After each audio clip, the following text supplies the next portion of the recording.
안녕하세요. 날마다 죽기로 7월 18일 가이드입니다. 오늘 함께 보실 말씀은 창세기 6장 9절에서 22절의 말씀입니다. 인간들의 죄악이 세상을 뒤엎고 그들의 모든 생각이 악했기 때문에 하나님께서는 땅에 인간을 만든 것을 후회하십니다. 이 후회라는 표현은 인간들에 대해 느끼는 하나님의 깊은 슬픔을 나타내고 있는데요. 그리고 인간의 마음에 가득한 악한 생각이 하나님의 마음에 고통을 안겨주고 있다라는 뜻을 가지고 있습니다. 그만큼 하나님의 마음과 인간의 마음을 대비시키고 그것이 슬픔으로 우리에게 보여주고 있다고 성경 우리에게 이야기하고 있는데요.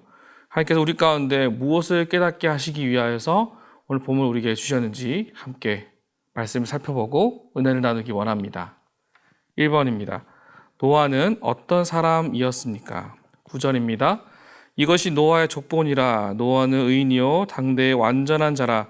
그는 하나님과 동행하였으며. 창세기 전반부부터 천지 창조와 함께 가장 큰 주목을 받는 부분이 이 부분입니다.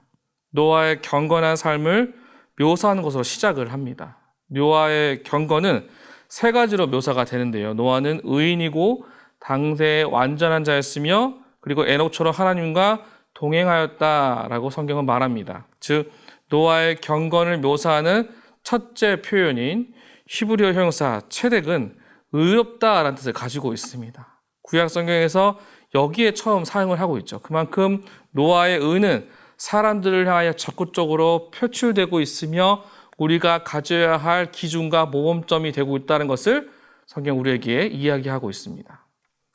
2번입니다. 하나님께서 땅의 모든 사람을 심판하시기로 작정하신 이유는 무엇입니까?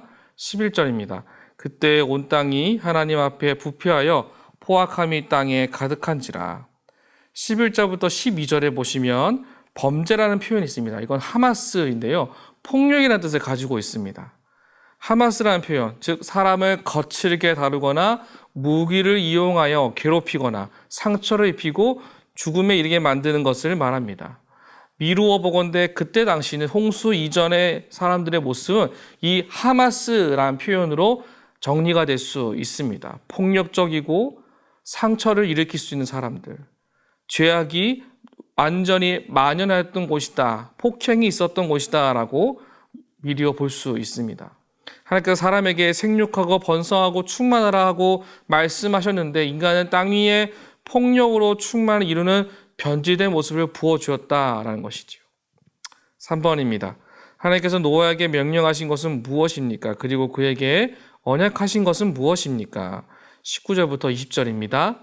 혈육 있는 모든 생물을 너는 각기 암수 한 쌍씩 방주로 이끌어들여 너와 함께 생명을 보존하게 하되 새가 그 종류대로 가축이 그 종류대로 땅에 기는 모든 것이 그 종류대로 각기 둘씩 내게로 나아오리니 그 생명을 보존하게 하라.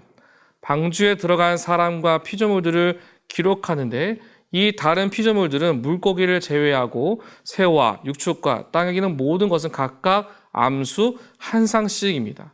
방주에 타게 된 모든 피조물들의 목록과 함께 희망의 메시지가 여기에 처음으로 등장을 하고 있습니다. 새로운 시작이 있고 하나님의 계획이 있다라는 것이죠. 온전하게 새롭게 시작할 수 있도록 하나님께서는 홍수 시대 이전의 방주 안에 이미 이전부터 시작되었고 계획하였던 과정을 성경에 기록해주고 있다는 것을 우리가 볼 수 있습니다. 4번입니다. 부패된 세상 속에서도 노아만큼은 세상 사람들과 다를 수 있었던 이유가 무엇일지 묵상해 봅시다. 노아는 당대의 시대 속에서 하나님과 동행하는 일에 열심을 다했다는 것을 기억하셔야 합니다. 동행의 과정이 순탄하지 않았을 것이고 쉽지 않았을 겁니다. 그러나 그때 여전히 하나님의 인도하심을 간구하는 과정이 이 사람의 인생 가운데 있었을 것이다 라는 것이죠. 그가 하나님의 이름을 가져감으로써 날마다 순간마다 살아갔다라는 것이죠. 그것이 그때의 사람들과 다를 수 있다라는 것을 우리는 성경을 통해서 볼 수 있어야 합니다. 저와 여러분의 하루하루의 삶 가운데 하나님의 동행과 함께 하심이 정말 중요하다라는 것이죠. 마지막 5번입니다. 나는 하나님의 은혜를 받은 사람입니다. 그러므로 불의한 세상을 따라 살아갈 수 없습니다. 하나님의 뜻에 온전히 순종하며 살아가기 위해 지금 내가 할 수 있는 일은 무엇인지 생각해 봅시다.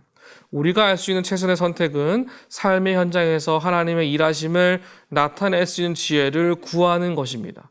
모든 상황 속에서 하나님을 인식하고 묵상하며 살아갈 때 육적인 사람이 아닌 영적인 사람이 될 수 있음을 우리가 인식하고 살아가는 것. 그때 우리는 내려놓음과 하나님의 인도하심을 함께 할 수 있습니다.